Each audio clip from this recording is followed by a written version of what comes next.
Good morning. Thank you for joining us today for the February forum. As usual, we have a couple of announcements and updates.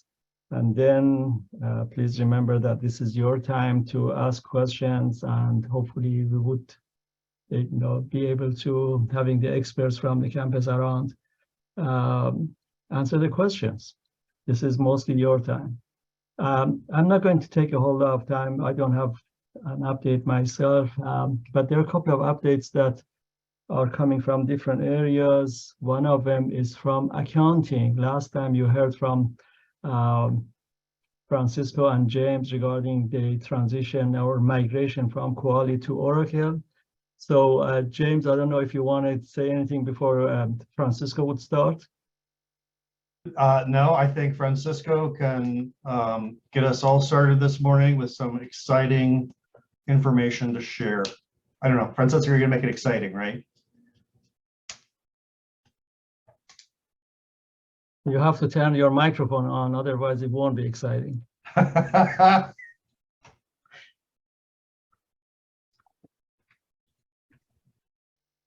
Okay, let's see this one. Okay. Can everybody see the title slide for a presentation? Yes. Okay. Now, last time we talked about migrating to Oracle and putting the system functioning. And we're continuing to progress on that. We are doing some testing. We're involving the people of CGA actively on it and people throughout the campus. Because moving to Oracle is not that simple. First of all, we're migrating mid-year. So there are some additional steps that have to be handled for that migration, okay?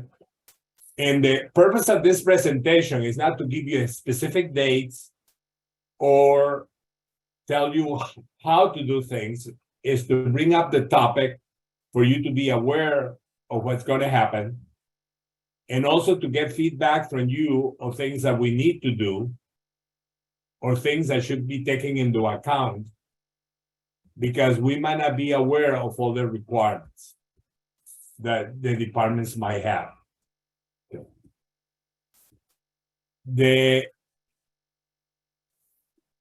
So giving you some background information, the Oracle PP team need to migrate about 5,200 awards. So we have to migrate all that information over to Oracle.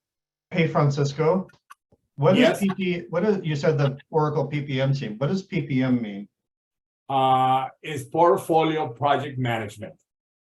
And that's the module that sponsor projects will be in. Okay? Does that answer the question, James? Yeah, I just wanted to, with acronyms and stuff, I just wanted to just Yes, make sure that I we're reminding understand. people what they all. I'm one of those that acronyms get me all confused and lost. And remember, Oracle is made up of many modules. There is a general ledger module, there is a fixed asset, there is an accounts receivable, there is accounts payable, there is a purchasing module, there is a budget module, and then there is one that will manage all sponsor awards and all internal and faculty projects. That includes capital projects and fabrication, because those ones will be set up.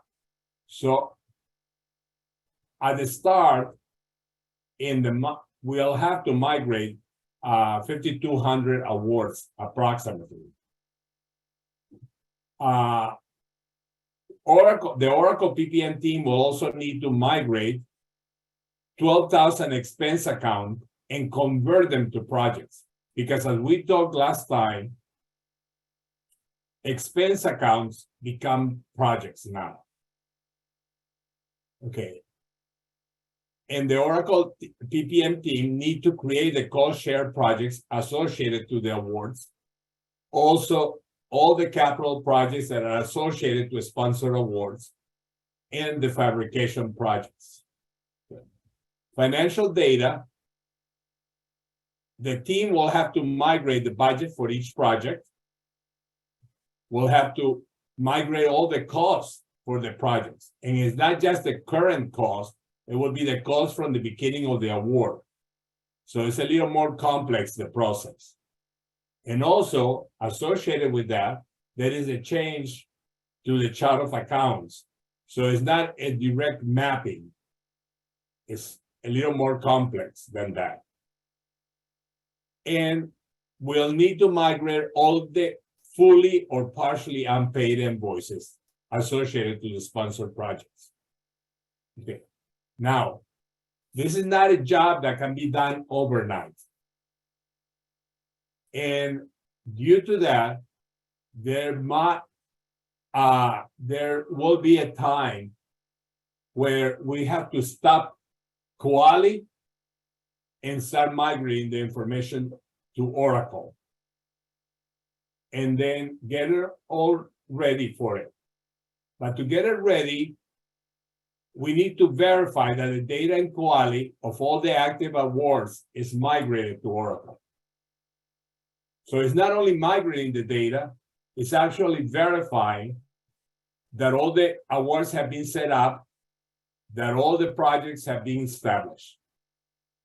After the data is migrated and verified, it has to be reconciled to make sure that what was in Kuali is in Oracle. We have had test runs for it, and we have had some slight glitches.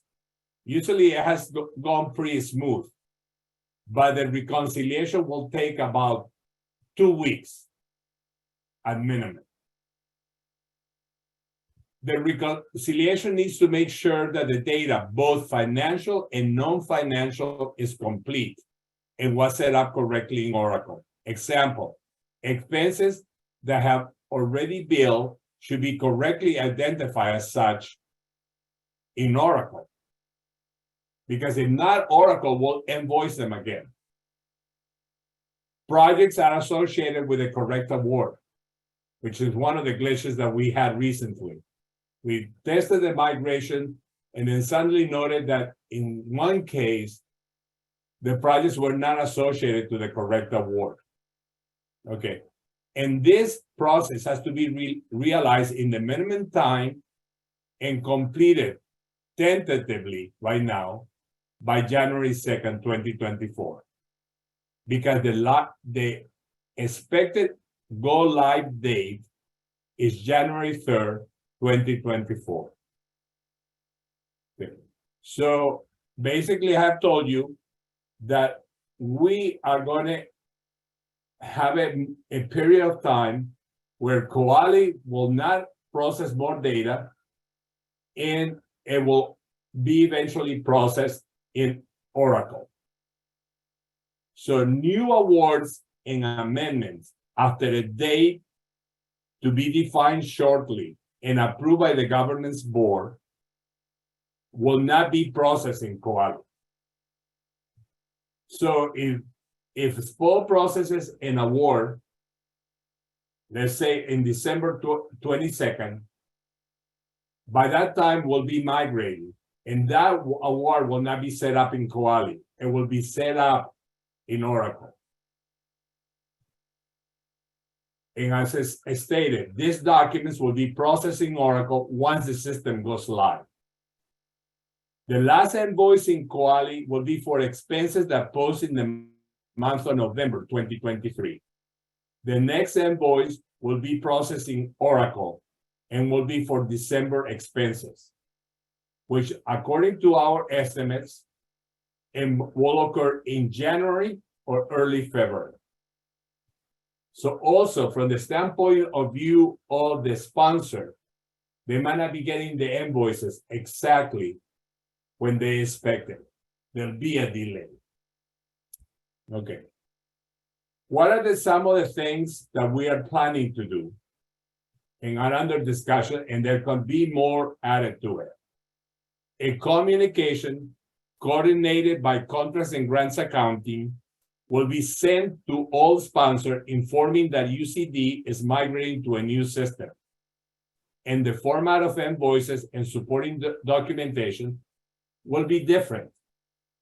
Example, now in Oracle, we'll have a category for all those sub-awards that we give to sister campuses, which is something that doesn't exist today. A scholarship and fellowships will have its own category in the invoice. Okay? Now, what are some recommendations? If possible, since right now you're preparing proposals and all that, and if the sponsor allows it, new awards should not start in the month of December and January. It doesn't mean you can't, but we are recommending that to avoid unnecessary stress if it is possible. If there is a need to start the award activities during this period, which is the blackout period, it is recommended to request the setup of an advance award. Okay? And the reason for that is you can set it up if you need to order some equipment or you need to do some contracting, you can go get it done before the blackout date. Okay? The process will be similar to what we do nowadays, but this is under discussion between CGA and SPO. Okay. If an award requires that a final financial report be submitted in the month of December and January, if possible, request an extension for the submission of the final financial report. Okay? I have noticed that recently, like in the last year, agencies, sponsors are allowing us to request an extension in the submission of the financial report. So if a financial report is due in December or January, it would be a good measure, if the sponsor allows it, to delay that submission, maybe to February. Because during the month of December and January, it's going to be pretty stressful. And it's also, we might not have the necessary reports to be processed at that moment. If the technical work of an award has been completed and all expenses are posted, please let CGA know in order to complete the closeout process. So if you have an award that, let's say, ends in the month of December, and in the month of October,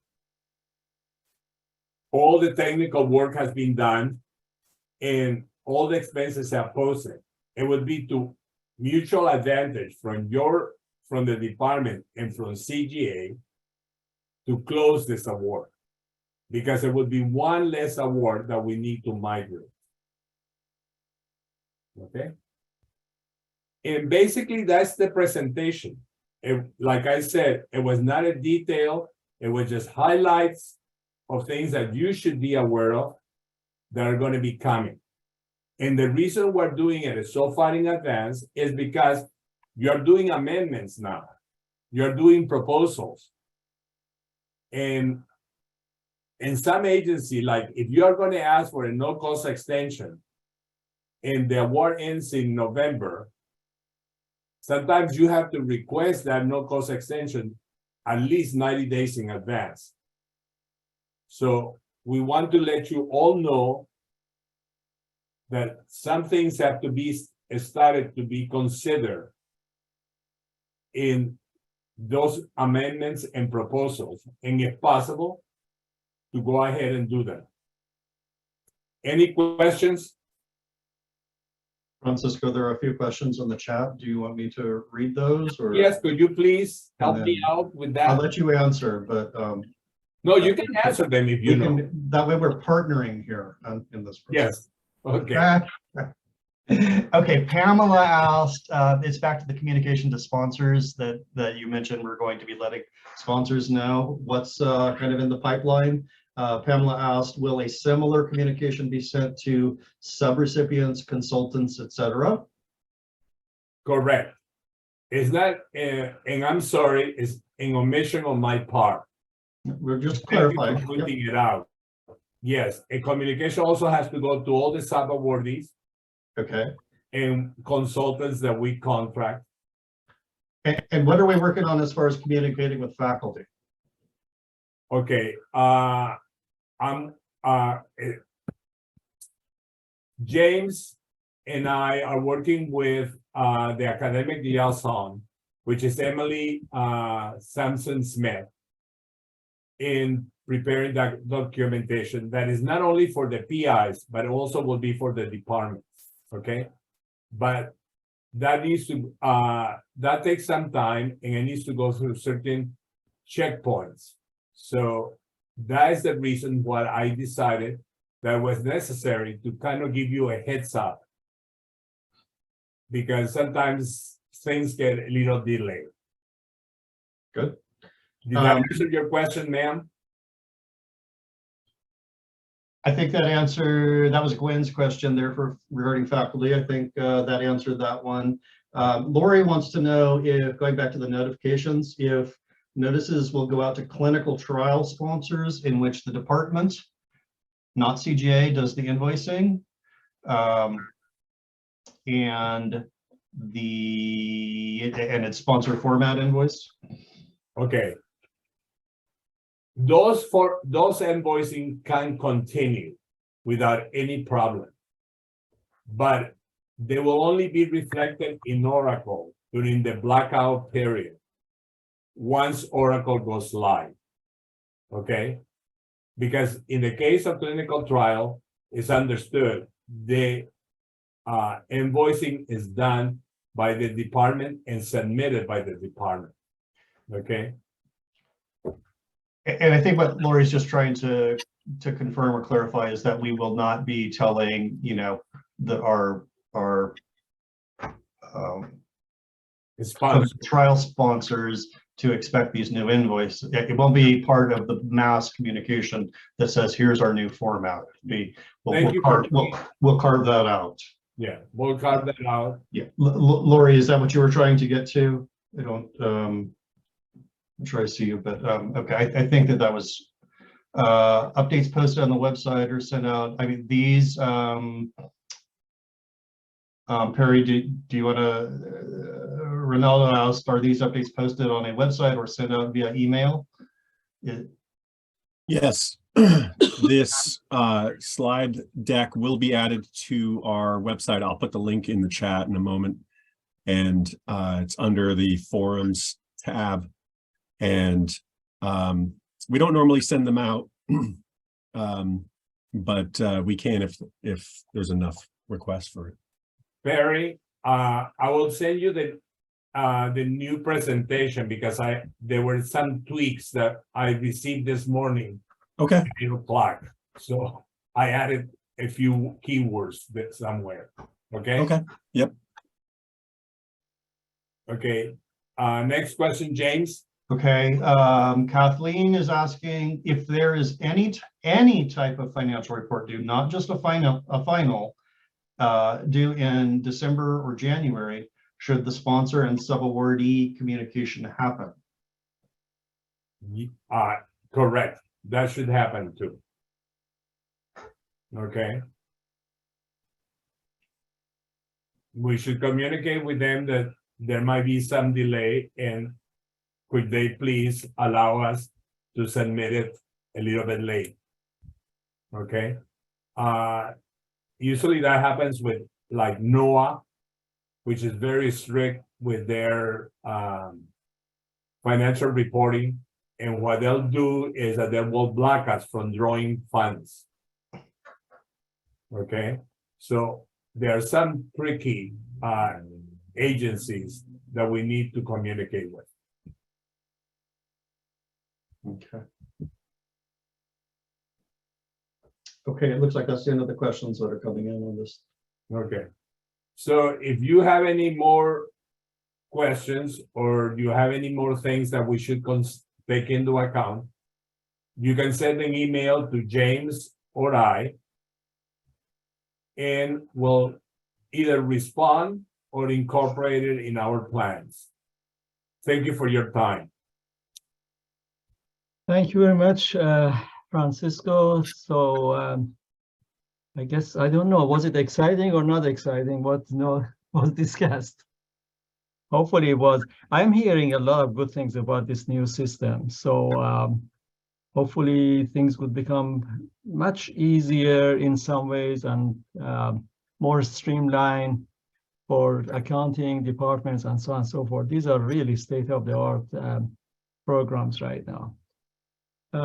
Let's see. So if there is nothing else on that issue, maybe we can just mention the fact that you have seen probably the email that the provost issued on February 16. It has to do with hiring and funding graduate students, all of the issues regarding who pays what and so on and so forth. All of that information is in that email from the provost, which was issued to the entire campus. I have it in front of me. It was issued on February 16 at 10:45 a.m.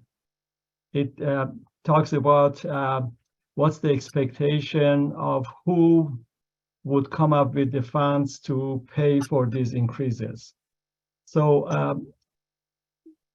in case there are questions about those issues, members of sponsored programs would not be able to answer the questions. All we know is in that communication, and I believe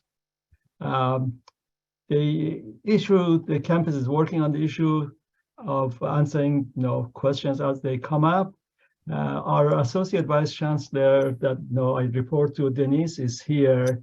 If there are any questions, anybody wants to ask questions and things that she would know to answer, she's here. Denise, you are here. I don't see you on the... Okay, there she is. Thank you very much. So I don't know if you want to say anything more about what I just said. That's all I know about that communication. Sure, we are working to put together the guidelines and the application form for our PIs to be able to request the supplemental central funds.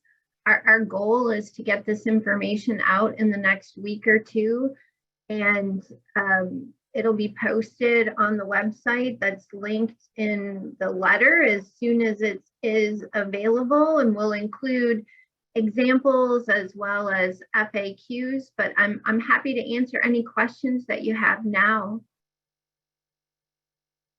As we are waiting for questions, a couple of issues have come to my attention, Denise. The communication that went out from the provost, there's at least one place, maybe two places, that has a link to sponsored programs. That link goes to the wrong place. That's somewhere general. That link should be, yeah, you're right. It is not going to the correct spot, and I will make sure that we use the correct link. Okay, thank you very much. Thank you for pointing that out. I will post it in the chat here as well. It seems like the first link goes to the right place. The second the second link one doesn't. goes to the wrong one. Yeah. Yeah. Okay.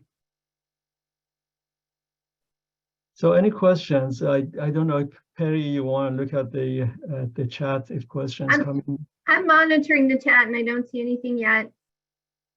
Well, then the message was very clear that university, I mean, somehow, these individuals have to be paid what's the contract, and a portion of the money has to come from the PI, a portion from the campus, and so on and so forth. And the details are in the message. That was easy. Thank you, Ahmad. Thank you. Okay. So if anyone does have any questions, feel free to email me directly. Thank you very much, Denise. Okay, so let's go to proposals. Kelly, your update. Okay, good morning, everyone. I wanted to start off this morning with a general reminder specific to the subawards team. I know we talked about this a few months ago, but because we've had people that have continued to come to us and say that they thought their subawards would be handled within SPO upon receipt of their award, we wanted to take a moment to remind everyone that subawards are not automatic upon award execution. All subawards need to be requested by the PI and their department administrators via our standard request process, which is the subaward request form, accompanied at a minimum by the scope of work for UC Davis's work that's being contracted out, detailed budget, a budget justification, and a subrecipient commitment form. And all of those documents should be emailed together to subawards@ucdavis.edu. Now I want to shift gears just a little bit and let everyone know that the NIH National Research Service Award Program, aka NERSA, increased their salary cap effective February 3rd for GSRs. It increased to $56,484. Again, that was effective February 3rd, which is equivalent to the postdoc 0 years of experience category. And I'm going to post the link to that official notice in the chat so that everybody has it in just a moment. And that's all I have for you this morning. Thank you so much for your attention and your ongoing support of the SPO teams. It means the world to us. As always, please feel free to ask any questions now, or if you have any later, feel free to email proposals@UC Davis or subawards@UC Davis at any time. Thank you, Kelly. And again, the cap that Kelly talked about, the salary cap, is going to be treated the same way as, I suppose, NIH salary cap, because that cap of 56,000 and change is less than some of the salaries that have been negotiated at different levels of GSR. So again, same type of issues. Somehow the PI/campus has to deal with those numbers following the provost message that went out. Okay? Yeah, and I see a question here about when we can submit subaward requests. We are not able to issue subawards until the award has been executed on behalf of UC Davis. So we have to have more than just notice that an award is coming. We have to have a fully executed award in order to issue that subaward.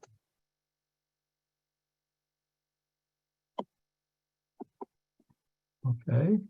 Any other questions for Kelly? If not, let's go to the awards. Grace, any updates from the award side? Yes, good morning, everybody. First of all, I just want to say that both of the award team lead positions are currently vacant. So Ginger and Gail have moved on to other opportunities. So if you're interested in joining SPO, the team lead positions are open for recruitment. But I also bring this up for another reason, which is I am personally handling the awards inbox right now and managing all of the awards side. So please just send in your award modification requests. Okay, so don't send in your status updates. We let you know who the assigned analyst is and you're expected to follow up directly with them. So just please be mindful of the questions you're sending into the awards inbox. Most of the time, if it's not directly an award modification request, I probably won't get to it right now. Okay, let's see. The other thing I wanted to cover was master agreements. The way master agreements are set up in Cayuse is the master agreement has its own kind of sponsor code, and that master agreement is entered into the prime sponsor field. So if you want to know all of the agreements under that master agreement, search by the master agreement in the sponsor field, and that will bring up all of the projects that list that master agreement. All right, and the reason we have to do that is because most master agreements have different PIs do projects under it, so there was no way to link them in Cayuse because a project in Cayuse has to have the same PI. So if you're wondering about how to look for master agreements, it's master agreement in the sponsor field. And otherwise, awards is busy doing the processing of awards, and we are understaffed as always, so we're trying to get things out as soon as possible. But if you have requests and status requests, follow up directly with the analysts. Okay, that's all I have. Thank you very much, Grace.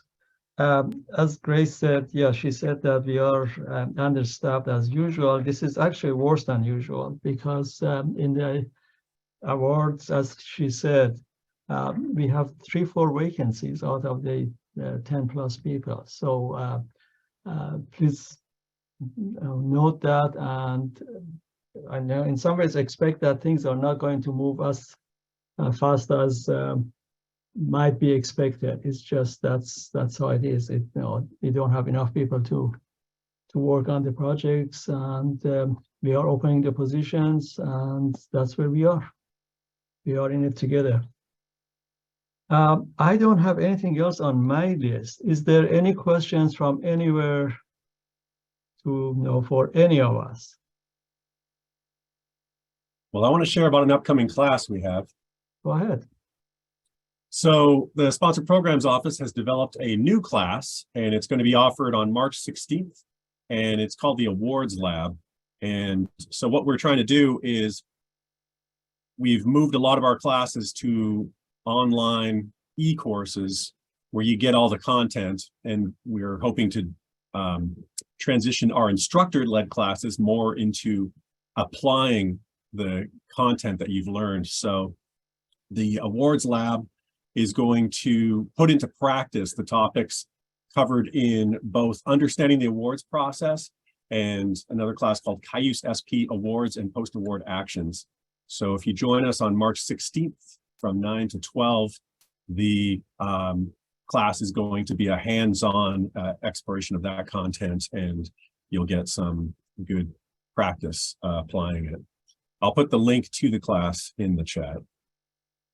Thank you, Perry. While you are doing that, I know that there have been some questions regarding the, I forgot the name of the certificate, Research Admin Certificate. And I know that our colleagues in accounting are working on their part of the courses to help individuals who are short some courses to finish the certificates, be able to do that. I don't know if, I don't want to put James on spot, but I guess anytime somebody says that I don't want to do something, you are doing it exactly. So James, any update on that? I think there were a couple of courses that. Yeah, well, so yeah, I think a couple of courses, I think we've scheduled them now, or we're in the process of getting a couple of those missing courses scheduled, as well as we're waiting to finalize basically removing the DS reports class from the required set of courses, because frankly DS reports will only exist for another 6 months, after which point doesn't make a lot of sense to train folks on reading DS reports that are going away at the end of the year. So anyway, hopefully those of you that are still waiting for a couple of courses to come through. And those specific courses are indirect costs and financial closeouts, and last I heard they're going to be scheduled in the May to June timeframe. That sounds about right. Thank you, Perry. Okay, anything else? It seems like, let's see, I don't see anything in the chat. Well, it's shortly after 9:08, almost 9:10. If there's nothing else, maybe we can go, finish this session and go to the work that we have to do, knowing that we have the vacancies and we have a lot of work to do, all of us. Departments, I know that in departments there are lots of vacancies too, and our colleagues on campus. Someone put in the chat a request for Kelly to repeat the sub-award communication. Sub-award communication. Okay, Kelly. Okay, so we're just asking that people realize that sub-awards are not automatically issued as soon as the overarching award is signed on campus. We actually have some PIs that wait a year or two to issue sub-awards under an award. So in order to make that sub-award a reality, what we need is for everybody to request it through the standard sub-award process. What that entails is completing the sub-award request form and emailing that completed form along with the detailed scope of work, budget justification, and subrecipient commitment form to the sub-awards team as a package. And the email address for submission is subawards@ucdavis.edu. Thank you, Kelly. And then earlier, Alyssa, I saw you had your hand up. Did your question ever get answered?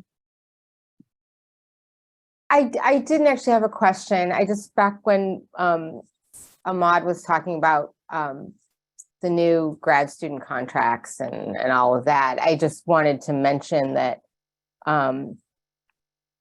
at 1:30 today, Academic Affairs and Grad Studies are doing a Zoom meeting talking about the new contracts. So for those of you in letters and, well, no, I guess it isn't limited to letters and science, but I don't have a link, but if anyone doesn't know about that and they want to, are interested in maybe joining that Zoom to find out more about the contracts that is going on at 1:30. And again, that was Academic Affairs and Grad Studies talking about the new academic employee contracts. So. And in the chat, Yoki added GSR contract FAQs, a link to that. Oh, great. Yeah.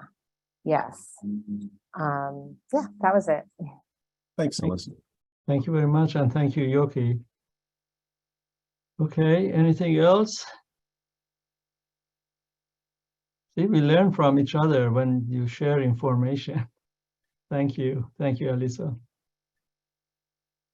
Okay, if nothing else, then we will meet next month, March. I think that our meeting again is the same date. It's March 22nd.